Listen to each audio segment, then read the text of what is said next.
오늘 우리에게 주시는 하나님의 말씀은 요한복음 16장 1절에서 15절까지의 말씀입니다. 요한복음 16장 1절에서 15절까지 우리 한 목소리로 봉독하시겠습니다.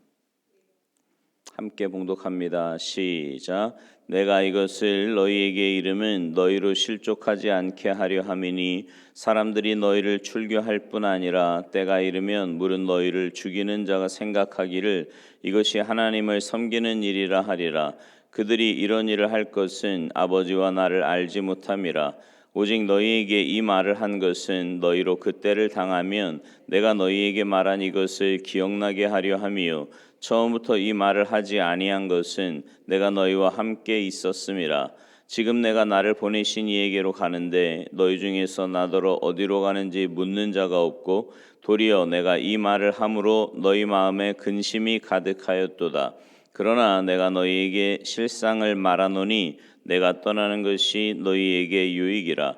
내가 떠나가지 아니하면 보혜사가 너희에게로 오시지 아니할 것이요 가면 내가 그를 너희에게로 보내리니 그가 와서 죄에 대하여 의에 대하여 심판에 대하여 세상을 책망하시리라.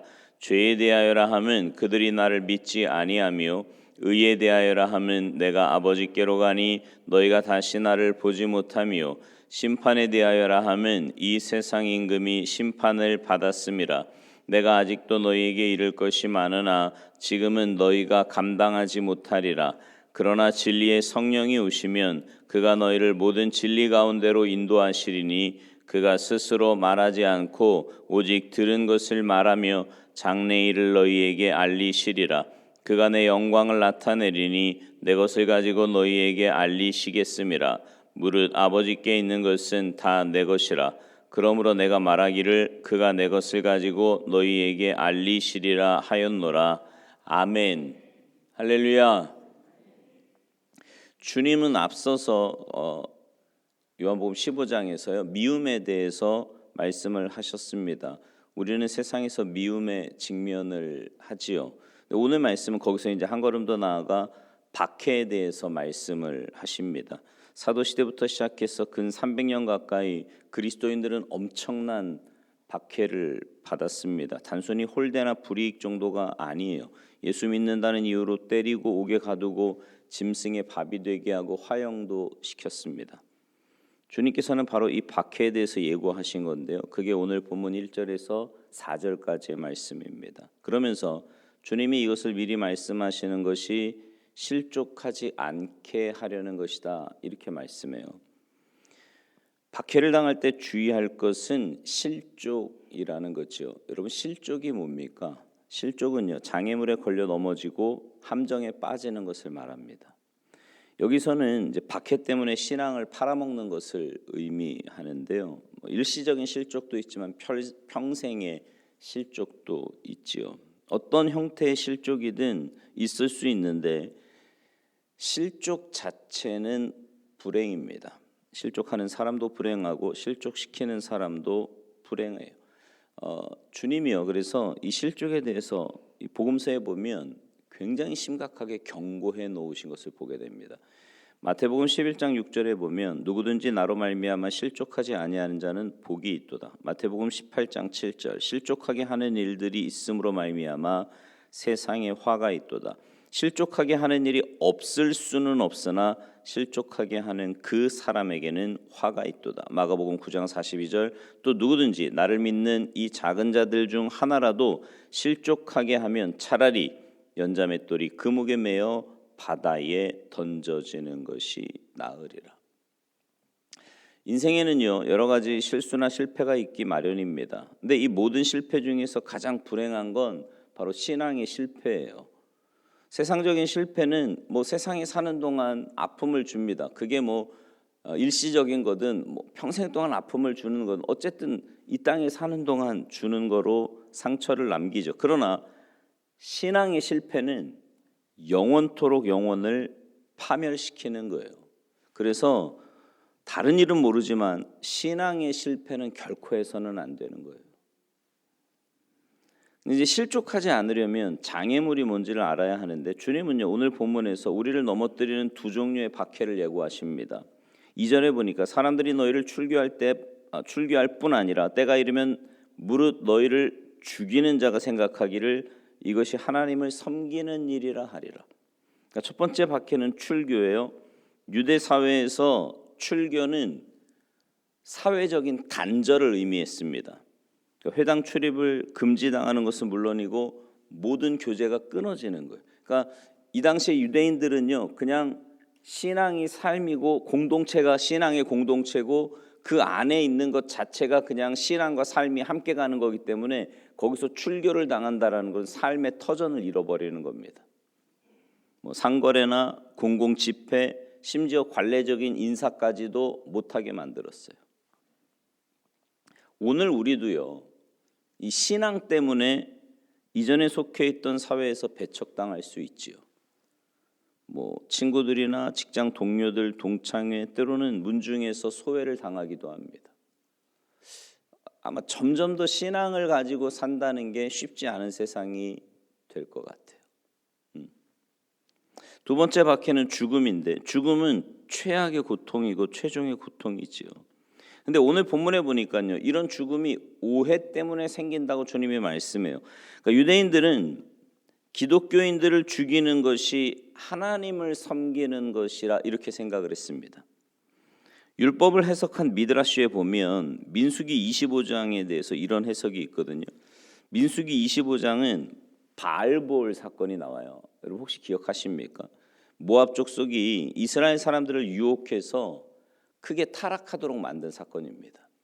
근데 그 사건 중에 고스비라고 하는 여자가 시므온 종족의 족장이었던 시므리를 유혹을 합니다.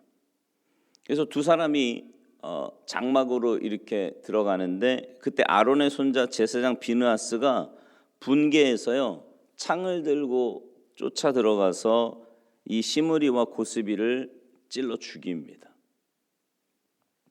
이 부분을 해석하면서 랍비가 뭐라고 이야기를 하냐면 악한 자의 피를 흘리는 것이 하나님께 제사가 된다 이렇게 말을 해요. 그러니까 예수님을 박해하던 유대인들도 이 부분을 박해의 근거로 삼는 거예요. 그러니까 당시 유대인들이 볼 때 예수님이나 예수님을 따르는 제자들은 이단과 같은 거예요. 그러니까 하나님 편에서 볼 땐 이건 없어져야 된다 이렇게 생각을 하는 거죠. 그래서 저 인간들을 죽이는 게 하나님을 기쁘시게 하는 거다. 하나님께 올바른 제사를 드리는 거다. 이런 생각을 했던 겁니다. 오늘날에도요. 기독교를 원수로 삼아서 인기를 얻으려는 사람들이 많습니다. 기독교는 전통을 허무는 대적이라고 선전을 합니다. 영적인 무지 때문이지요. 오늘 본문 3절에 보면 그들이 이런 일을 할 것은 아버지와 나를 알지 못함이라. 무지해서 그런다는 거예요.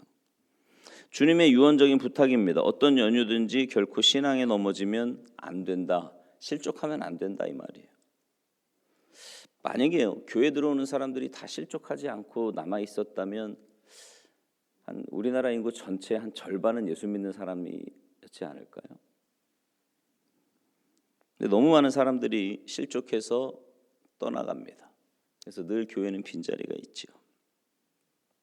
오늘 보면 4절이에요. 오직 너희에게 이 말을 한 것은 너희로 그때를 당하면 내가 너희에게 말한 이것을 기억나게 하려 함이요 처음부터 이 말을 하지 아니한 것은 내가 너희와 함께 있었음이라. 그러니까 주님이 제자들과 육신적으로 함께 계시는 동안에는 넘어져도 붙들어 주시고 바른 길로 안내하셨습니다. 뿐만 아니라 주님이 제자들의 방패가 되셔서 세상 사람들의 공격도 막아 주셨어요. 그러나 주님이 떠나심으로 그 모든 화살이 이제 제자들에게 향할 겁니다. 이 사실을 기억하고 있어야 한다라는 거죠. 여러분 이 세상은요 결코 우리의 신앙을 세워주지 않습니다. 공격할 뿐이에요.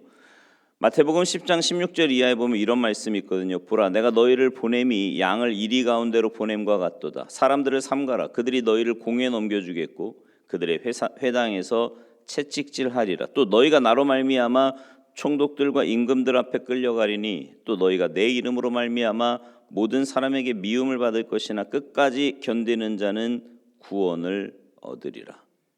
끝까지 견디는 자는 구원을 얻으리라. 어떤 일이 있어도 믿음에 넘어지지 말고 세상의 공격을 감당하고 견디는 여러분 되시기 바랍니다. 마음을 잘 지키고요, 믿음을 잘 지켜서 실족하는 일이 없도록 하라는 말씀이지요.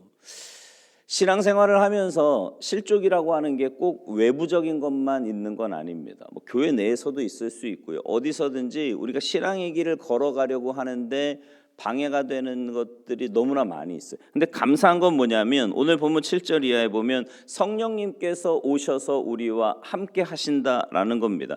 그러니까 내가 내 믿음을 지키는 게 아니라 내 안에 계신 성령님께서 내 마음도 지켜주시고 믿음도 지켜주시는 거예요.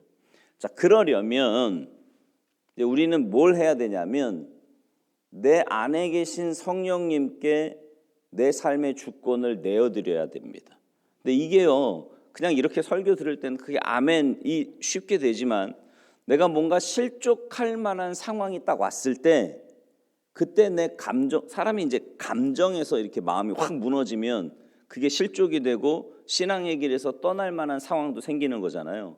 근데 그때도 그 감정조차도 성령님께 주권을 넘겨드려서 성령님의 인도하심에 순종할 수 있느냐, 이게 중요한 거죠.